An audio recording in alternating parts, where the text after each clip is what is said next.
À New York, aux États-Unis. Une jeune femme et un jeune homme sont ensemble dans un lit. Ils viennent de passer un moment tendre ensemble. La jeune fille se lève, elle s'apprête à aller travailler.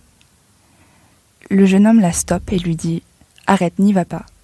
Si tu restes avec moi pendant une semaine, je te donnerai 15 000 $.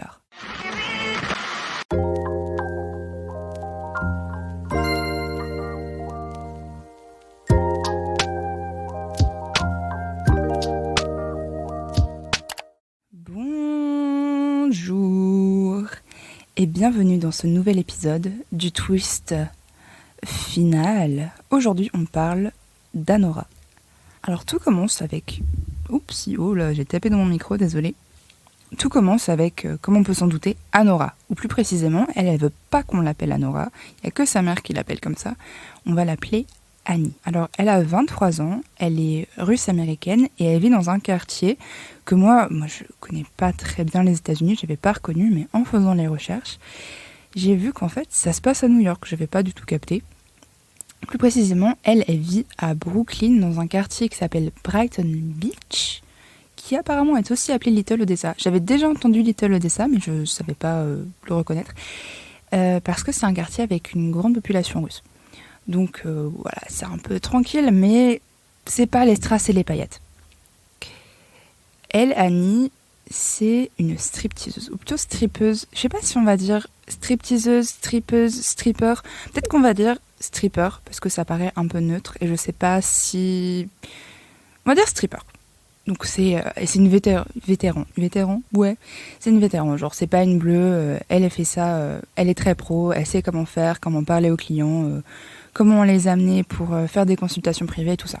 Et elle est bien sûr magnifique. Elle a, je sais pas comment dire quoi, elle est ultra belle, elle a des longs ongles, elle a du brillant dans les cheveux, elle a toujours un maquillage incroyable, elle est magnifique. Et ce qu'on sent direct dans Annie, c'est que elle veut plus. À son métier de strippeuse, stripper, ouais ok, elle le fait parce que il faut bien de l'argent, mais elle pourrait avoir plus. Et il y a beaucoup de mélancolie en fait en elle. C'est quelque chose qu'on sent dès le début. Un soir, elle est dans sa routine, elle parle aux clients, elle essaie de les faire booker des séances privées, etc. Quand son boss vient la chercher pour lui dire tu parles russe. Et Annie dit ouais, elle est d'origine russe. On sait jamais si elle est russe, si elle est née là-bas, si elle est première génération immigrée aux États-Unis, c'est jamais vraiment dit, mais en gros, elle parle russe. Du coup, son boss lui dit écoute, là, on a une table de mecs avec plein de pognon qui sont prêts à claquer plein d'argent. Ils parlent pas très bien anglais, ils ont besoin de quelqu'un qui parle russe. Tu vas y aller. Alors Anora, elle dit mais pas de souci. Et c'est là qu'elle rencontre le deuxième personnage principal de ce film, Nikolai Zakharov, qu'on va appeler pendant tout le film Anya. Alors lui, c'est un petit merdeux quoi. Il a 21 ans, c'est un petit bébé. On sent direct qu'il a de l'argent. Après, on va se rendre compte qu'il en a vraiment beaucoup, mais là pour l'instant, on sent que c'est un petit merdeux qui a de la thune à dépenser au strip club. Bon, ok. On sent que c'est pas son argent aussi, que c'est l'argent de papa-maman un peu, quoi. Vania et ses copains, surtout Vania, ils s'ennuient. Anora, elle sent que, elle fait son travail, en fait. Elle le séduit, elle lui dit, tu veux pas aller, faire une consultation privée, tout ça, bref. La base, quoi. Parce qu'elle fait son travail. Et lui, il est à fond, jusqu'au point où il lui propose en fait de coucher ensemble. Alors Anya va chez lui, et là on comprend l'ampleur de la richesse de ce type. Il vit dans une mansion. Je vais regarder comment ça se dit en français, parce que je sais pas exactement comment on dirait, parce que c'est pas un manoir. Parce que manoir, ça fait un peu genre Dracula. Ah si, faut dire manoir. Et manoir, ça fait un peu genre Dracula, je sais pas, un truc un peu vieux, alors que là, c'est un truc très, très moderne, très bon. On va dire manoir, d'accord, on va dire manoir.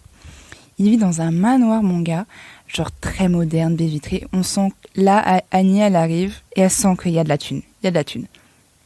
Bref, ils couchent ensemble et ils passent du bon temps. Genre, Annie, on sent qu'elle aime bien Vanya. Vanya aime bien Annie.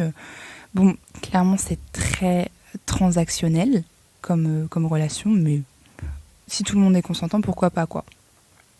Jusqu'au moment où Annie a dit que bah là, c'est bon, quoi. Il faut qu'elle aille... faut qu'elle retourne travailler au strip club, en fait, parce que l'argent, pour elle, en tout cas, ça ne tombe pas des arbres. Mais Vanya, on va commencer à voir que c'est un peu un petit bébé. J'aime pas Vanya. Est-ce que ça sent? J'aime pas du tout Vanya. Même au début, quand il est censé être sympa, je l'aime pas du tout. Mais en fait, je sens qu'on n'est pas vraiment censé l'aimer. La plupart des personnages, on n'est pas vraiment censé les aimer en réalité. Mais spécifiquement, ce genre de personnalité, ça m'insupporte vraiment. Donc Vanya lui dit « Mais non, on va pas travailler. Ça sert à rien de travailler. » Et Anya... Oh, j'ai fait un mélange des deux, tiens. Anya, Vanya, Annie. Annie, Vanya.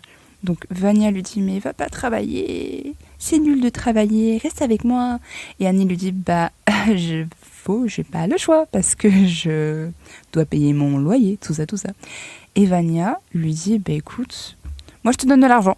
Tu restes avec moi et je te donne de l'argent. » Genre la girlfriend experience. Et Annie a dit « Bah, ok, pourquoi pas. » Parce qu'après tout, c'est bien payé.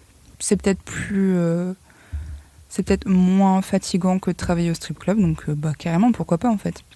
Au Nouvel An, Vanya organise une soirée en mode, j'ai pas envie de dire Projet X parce qu'on n'est plus en 2013, mais c'est les grosses soirées qu'on voit dans les films américains avec plein de potes, plein de trucs, plein de champagne, plein de tout ce que tu veux. Et bien sûr, il invite Annie. Annie, elle arrive avec une de ses copines, elle lui montre, pour lui montrer un peu, tu vois le mec dont je t'ai parlé qui me donne un max de thunes juste pour coucher avec lui et genre faire 2-3 trucs, c'est là qu'il habite, genre il est pété de thunes. Les deux, elles ont le time of their life, les deux, elles s'amusent trop, c'est trop cool. C'est assez touchant parce qu'on voit le côté... J'aime bien ces scènes-là de fête parce que c'est un peu les seuls moments où on voit Annie vraiment être heureuse en fait. Quand elle danse, quand elle parle avec des gens, quand elle n'a pas besoin de réfléchir à ce qu'elle va pour... je sais pas exactement, c'est pas les moments où elle n'a pas besoin de réfléchir à sa situation, comment elle va payer son loyer, les trucs comme ça. Elle est... c'est là qu'on... Enfin, je sais pas, je pense que je m'exprime mal, mais c'est assez touchant de voir ça, et c'est assez beau de la voir comme ça. Un truc aussi qui m'a un peu gênée dans ce film, c'est l'intériorité du personnage d'Annie. Je sais que je vais pas me faire beaucoup d'amis parce que ce film, les gens l'ont adoré et il y a beaucoup de personnes qui ont dit qu'ils ont adoré le fait qu'on voit vraiment la psyché d'Annie, comment elle évolue, etc., etc. Et moi, j'ai pas trouvé tant que ça en fait parce que c'est une histoire, si c'était un livre, ce serait écrit à la troisième personne en fait. On voit pas les choses du point de vue d'Annie, c'est pas Annie qui nous raconte, c'est nous en tant que spectateurs qui voyons Annie évoluer dans son environnement. Moi, je pense que, du coup, oui, c'est plus subtil, c'est peut-être une façon plus classe, je ne sais pas, de storyteller, mais moi, je pense que j'aurais préféré vraiment voir Annie nous parler. Et ça m'a manqué un peu, parce que je trouvais parfois que c'était un peu plat sur l'expérience d'Annie, ce qu'elle ressent, etc. Alors, bien sûr, on le comprend très vite, parce qu'elle n'a pas la langue dans sa poche, elle exprime très bien elle-même ce qu'elle ressent, mais je sais pas, moi j'aurais préféré qu'on nous montre plus la psyché d'Annie. Après, on peut argumenter que ça marche bien aussi avec le fait que Annie, c'est une personne qu'on n'écoute pas, qu'on utilise et c'est une personne qu'on n'écoute pas en fait. Les gens l'utilisent et c'est tout. Et oui, bon, d'accord, mais moi j'aurais quand même préféré savoir vraiment qu'elle nous prenne par la main et qu'elle nous explique ce qu'elle veut, ce qu'elle pense, ses rêves, tout ça, même si on s'en doute. Vanya, il sort le chéquier et lui dit « Ok », parce que jusque-là, c'était fun and games, quoi. C'était « Bon, tu restes avec moi jusqu'à la fin de la nuit et je te donne un peu d'argent. » Ou « Tu viens à cette fête que j'organise et je te donne un peu d'argent. » Là, il dit « Tu vas être pour de vrai ma girlfriend pour 1 semaine et je te donne $15,000. » Et Annie a dit quoi? Elle dit « $15,000 pour 1 semaine d'être la girlfriend d'un mec ultra riche et plutôt sympa et plutôt mignon? Bah carrément en fait, bah bien sûr. Et là, c'est la décadence, dans le bon sens. Ils font la fête, ils jouent, ils baisent, ils vont à Las Vegas, ils sont avec tous leurs amis, ils sont dans une espèce de suite, dans un casino, un truc énorme. Ils vont dans les casinos, ils font tout, quoi. Et Annie, on sent vraiment qu'elle a le time. C'est le moment de sa vie, quoi. Sans que c'est un autre moment où on voit Annie vraiment heureuse parce qu'elle n'est pas obligée de... Parce qu'en fait, elle peut juste vivre, quoi. Il y a un moment où Annie dit, elle regarde Vanya et elle lui dit, en fait, c'est une blague ou est-ce que c'est ça ma vraie vie? Ça va être ça, ce sera ça ma nouvelle vraie vie? Et on va voir que peut-être oui, peut-être non, plutôt non. Jusqu'au moment où Vanya, c'est la fin de la semaine, et Vanya, encore une fois, pleurniche, il dit « Oh non, ma vie est tellement dure. Il va falloir que je retourne en Russie pour travailler. Oh, mais pas travailler comme vous et moi, non. Travailler dans l'entreprise de mes parents. Oh, c'est si dur la vie. Oh. » Et ensuite, il a une illumination et il dit « Attends. Mes parents, ils veulent que je retourne en Russie. Mais si je me marie à une Américaine, je suis pas obligée de rester en Russie. Je suis pas obligée d'aller en Russie. Je peux rester aux États-Unis. » Alors, il demande Annie en mariage. Et Annie, elle le croit pas. Elle lui dit, mais en fait, Et Vanya, il propose encore. Et Vanya, il la demande en mariage encore. Et elle dit, non, mais rigole pas avec ça. En fait, c'est pas drôle. Me fais pas miroiter des choses comme ça si tu les penses pas. Et Vanya, il dit, non, mais je te jure, j'y crois, je veux me marier avec toi. Et Annie dit, bah oui, allons-y, marions-nous. Pourquoi pas? Elle a rien à perdre. Ils vont se marier à Las Vegas, dans une chapelle. Ils retournent à New York, dans le manoir. Il y a des scènes que je trouve un peu drôles en vrai. Où il y a plusieurs scènes où Vanya, en fait, juste, il joue aux jeux vidéo. Il y a Annie qui est accrochée à lui, qui lui fait des câlins. Et ça montre vraiment l'âge de Vanya, même d'Anora, en fait, d'Annie plutôt. C'est des petits jeunes, quoi. Ils ont à peine la vingtaine et Vanya qui joue. Mais franchement, mais Vanya, quand il joue à ces jeux vidéo, là, il me tuait. C'est la belle vie, on est mariés, on est beau, on est jeune, on est riche. Oui, jusqu'au moment où les parents la prennent. Ouf! Et là, c'est la débandade, mais la vraie débandade. C'est la messe. Le prêtre, il fait un baptême, je crois, je sais plus exactement. Et ce prêtre, justement, c'est en fait le parrain de Vanya, ou plutôt la personne qui doit fliquer Vanya quand il est aux États-Unis. Parce que, il y a une mafia, la mafia russe, en fait, des États-Unis, bien sûr, sont sous les ordres des parents de Vanya, parce que on ne sait pas expliquer clairement, mais on comprend que ce sont des oligarques russes très puissants. Donc la mafia russe des États-Unis leur obéit, bien sûr. Et donc ce mec-là, il est en train d'essayer de performer un baptême quand il doit aller au téléphone avec la mère de Vanya, je crois, pour répondre de rumeurs. La mère lui dit « Attends, j'ai entendu dire que mon fils s'était marié, c'est vrai ou pas ?» Et là, il y a toute une enquête où il lui dit « Mais non, bien sûr que non, il n'est pas marié, enfin je le saurais. » Et il fait toute une enquête en même temps pour savoir est-ce qu'il est marié ou pas. Et quand il se rend compte qu'il l'est, pour de vrai, il doit abandonner le baptême pour aller chercher Vanya. C'est assez drôle en fait. La mère s'appelle Galina, mais je vous avoue qu'on ne va pas vraiment la voir tant que ça en réalité. À ce moment-là, on ne la voit pas encore, mais on sent que c'est le genre de meuf, il ne faut pas la faire chier en fait. Elle a du caractère, elle crie, elle a confiance, et ce mariage, elle ne va pas le laisser passer. Donc cette espèce de prêtre-là, il s'appelle Toros.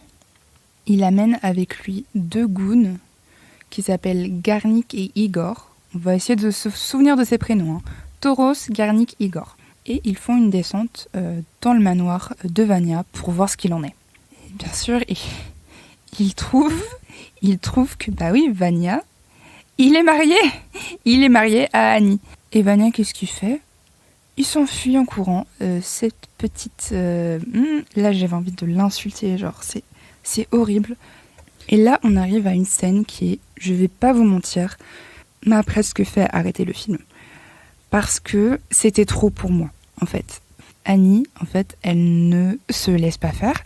Et surtout, en fait, elle, de son point de vue, elle comprend pas ce qui se passe, en fait.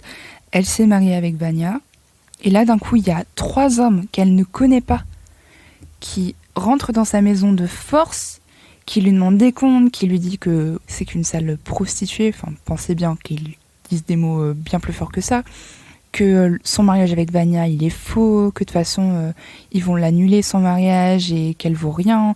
Et, en fait, il l'insulte, et elle, on avait déjà vu son tempérament combatif, mais là en fait elle se défend en fait, et la pauvre, enfin elle est face à 3 hommes adulte en plus. Enfin, elle, techniquement, elle est adulte, ok, mais elle a 23 ans, elle est toute jeune, en fait. Et elle se retrouve toute seule face à 3 mecs de la mafia, en plus. Et elle se met à hurler, à se défendre, à essayer de se battre. Mais eux, c'est horrible, genre, ils l'attachent, et il y a un moment où c'est...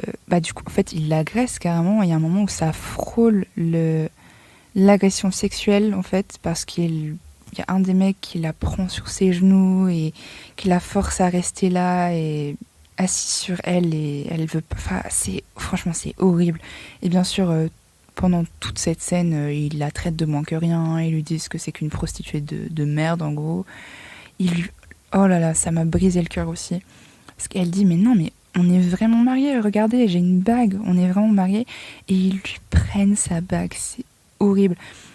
Et si ça avait été une scène de, je sais pas, 1 minute, bon ok, voilà, la mafia est pas très contente que Vanya se soit mariée, bon ok, pourquoi pas. Mais ça dure, et ça dure, et ça dure.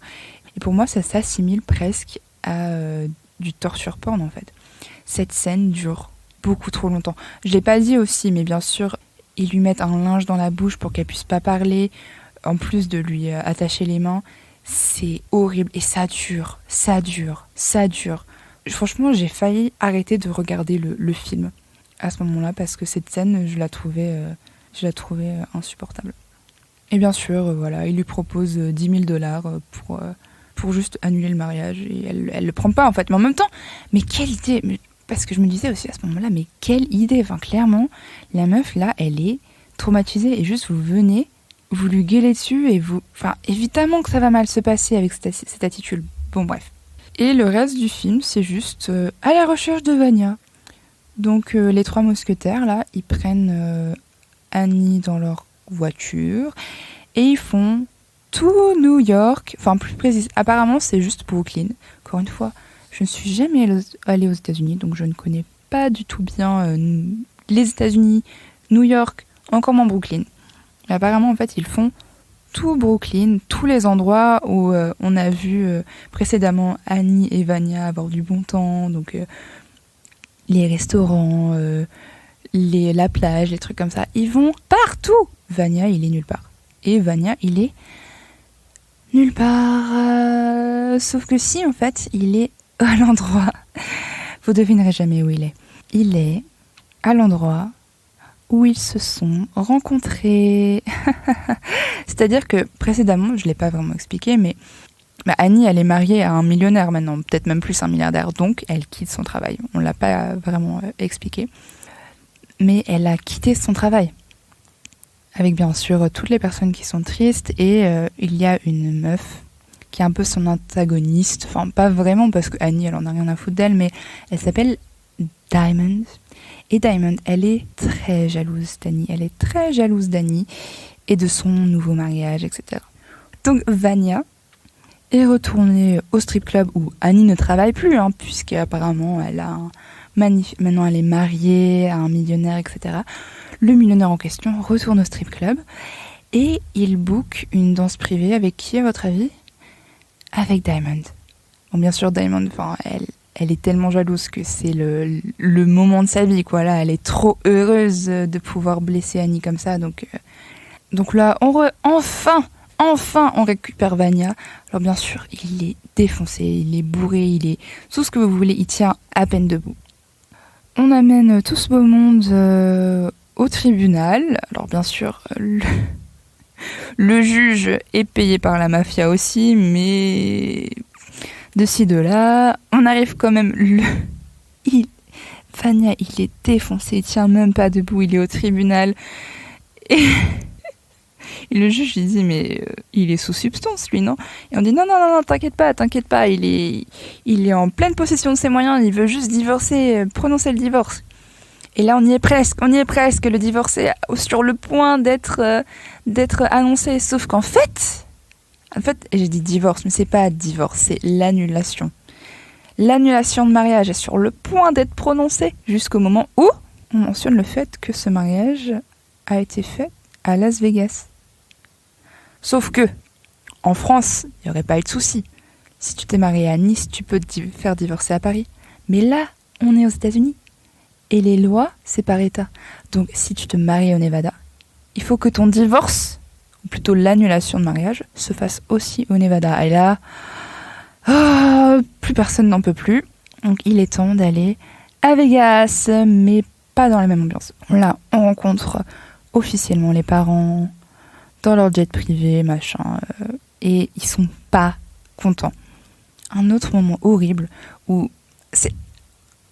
Petit aparté, c'est aussi pour ça que j'ai aussi facilement utilisé le mot de torture porn, parce que ce film, c'est juste Annie qui s'en prend plein la gueule par tout le monde, qui se fait pas respecter par tout le monde, et elle qui essaye tant bien de mal en fait de s'en sortir, de faire tout ce qu'elle peut pour elle-même, pour avoir la vie qu'elle veut, et tous les gens autour d'elle qui la rabaissent. Je sais, je comprends que c'est assez réaliste en réalité, mais putain, j'ai pas forcément envie de voir ça moi. Donc là, Annie, elle a encore espoir. Tout ce qu'elle a vécu, hein, la meuf, c'est une battante, hein, parce que là, tout ce qu'elle a vécu pendant tout ce temps, elle a toujours espoir que elle et Vania, ils vont rester ensemble, qu'ils s'aiment, et que les parents de Vania, quand ils vont voir leur amour, ils vont comprendre et ils vont les laisser tranquilles. En tant que spectateur, on sait très bien que non, mais elle y croit en fait, elle est déterminée, vraiment, ça c'est un truc qu'on peut pas lui enlever. Retour au présent, elle rencontre la fameuse Galina, la mère de Vania. Et Annie se présente en russe.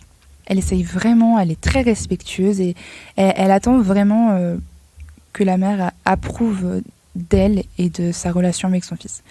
Sauf que Galina, c'est à peine elle la regarde en fait. Elle dit ouais en fait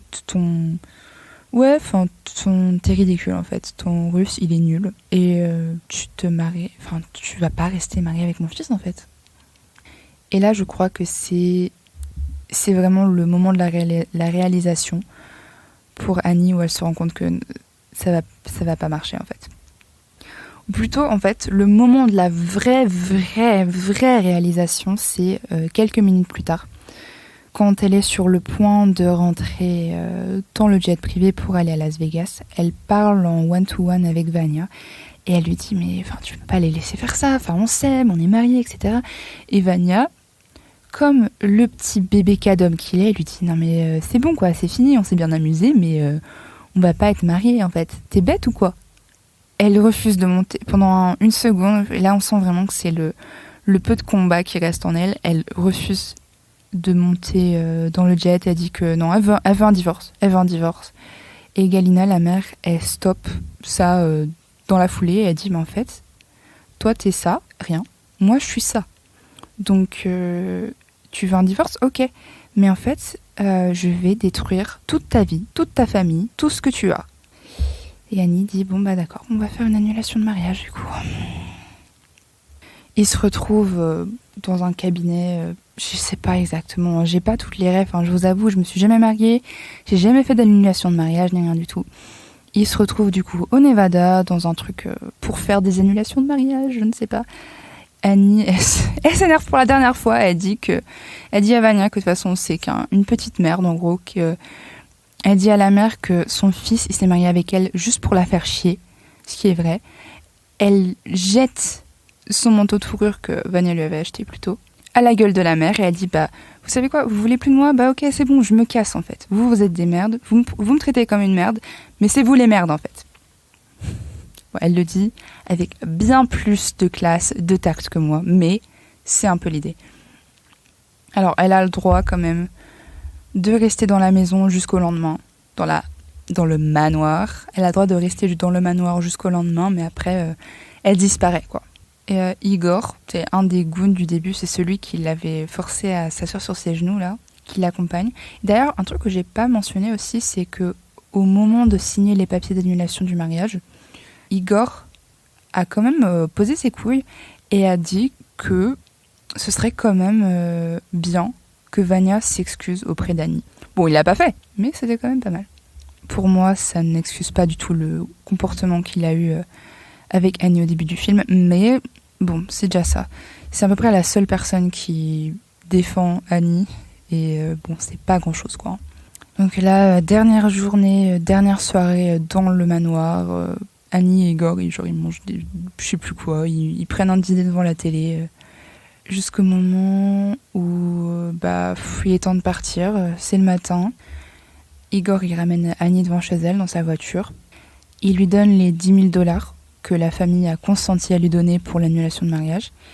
Et un geste, quand même gentil, il lui donne la bague, l'alliance, qui lui avait été prise au début, qui était censée rester avec la famille. Il l'a volée pour lui donner. Là, Annie, c'est une scène qui est dure aussi. Enfin, qui est dure, je sais pas. La scène la plus dure pour moi, c'est vraiment le moment où elle se fait attacher. Là, pour moi, c'est pas possible, quoi. Mais en fait, elle craque, en fait. Elle craque, elle se met sur lui, commence à avoir une relation sexuelle, jusqu'au moment où il essaye de l'embrasser. Et là, en fait, elle le frappe et elle se met juste à pleurer. À pleurer, parce qu'en fait, là, on voit que c'est une gamine, en fait. C'est juste une meuf de 23 ans qui est perdue, qui essaye de faire du mieux qu'elle peut et tout le monde lui roule dessus, en fait, quoi. C'est... ouais. Aussi, ça nous montre qu'en fait, pour elle, jusque-là, c'est pas vraiment ce qu'elle pense, je pense. Jusque-là, son corps, sa sexualité, c'est toujours quelque chose qui a été utilisé comme une monnaie d'échange, en fait. Tu me donnes de l'argent, je vais avoir une relation sexuelle avec toi. Et là, il y a cette dissonance... Mon chat arrive dans la pièce. Cette dissonance où il y a cette personne qui fait quelque chose de gentil pour elle, qui lui donne quelque chose sans rien vraiment attendre en retour, même si en même temps il accepte l'acte sexuel qu'elle lui propose. Donc il y a ça aussi pour moi qui fait que Igor, en fait c'est le bare minimum, quoi. Il est plus sympa avec elle que les autres, mais pour moi il est pas, c'est pas nécessairement une bonne personne non plus parce qu'il accepte cet acte sexuel. Bien qu'on voit très bien que là, elle est en full breakdown, en fait. Et elle pleure. On la voit telle qu'elle est, juste une femme de 23 ans qui essaie de faire de son mieux et qui a été utilisée, qu'on a martyrisée, en fait. Et le film s'arrête comme ça.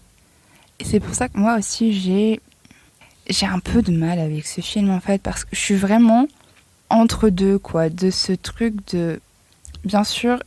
Si elle avait tout eu, le film ça aurait été Pretty Woman et ça aurait pas été réaliste et ça aurait pas non plus été forcément très bien de glorifier ce truc de... Enfin, je sais pas, vous avez vu Pretty Woman, quoi. Si le film s'était bien passé, machin, si ça avait été une comédie romantique, ça aurait été Pretty Woman. Le fait que elle se fasse traumatiser, martyriser comme ça, c'est plus réaliste, bien sûr. Et l'histoire est peut-être plus intéressante, d'ailleurs, comme ça. Maintenant, je sais pas si j'ai envie de voir ça, en fait. En fait, c'est pas vraiment si j'ai envie de voir ça, mais je sais pas si j'ai envie de le voir comme ça. Parce que pour moi, vraiment, je le redis, hein, cette façon de montrer les choses qui est très impersonnelle, qui dure, je trouve ça presque voyeuriste. Et ça, pour moi, c'est la limite du torture porn, en fait. Et en même temps, je sais que mon avis, là, il est pas... Je sais que là, mon avis, c'est pas la majorité. Plein de gens ont adoré ce film. Alors, s'il vous plaît, dites-moi, vous, ce que vous en avez pensé. Si vous avez adoré Anora, pourquoi. Dites-moi ce qui vous a touché dans ce film. Si comme moi, vous êtes un peu mitigé, est-ce que c'est pour la même raison que moi ? En tout cas, moi, en attendant, je vous remercie de votre écoute et je vous dis à la prochaine.